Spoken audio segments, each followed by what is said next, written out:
Malinawon ug malampuson ang Christmas lighting sa Talisay City niadtong Biyernes.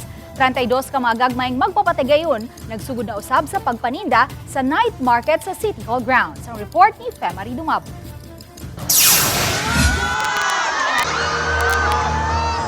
Nahimong sentro sa kalingawan sa mga Talisaynon ug sa mga bisita ang Christmas lighting ceremony niadtong Biyernes sa gabii.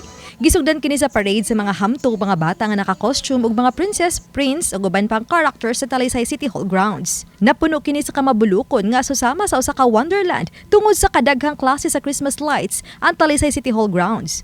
Mas makalingaw ang mga naka-costume nga karakter nga nagpabibo.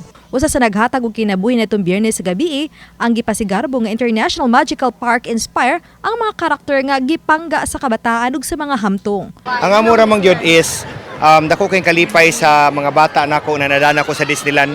Of course, father ko sa ko ang mga kids, pero father sa ko sa mga Talisaynon. So unsay na feel sa ko ang mga bata pag birthday nila sa Disneyland, gusto lang unta na ko ma-feel sa mga bata sa taga Talisay karon.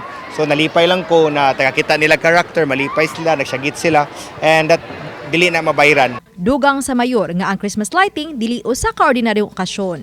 Kay nagulagway kini sa mga hagit sa kinabuhi ug ang kahiusahan ug kalipay.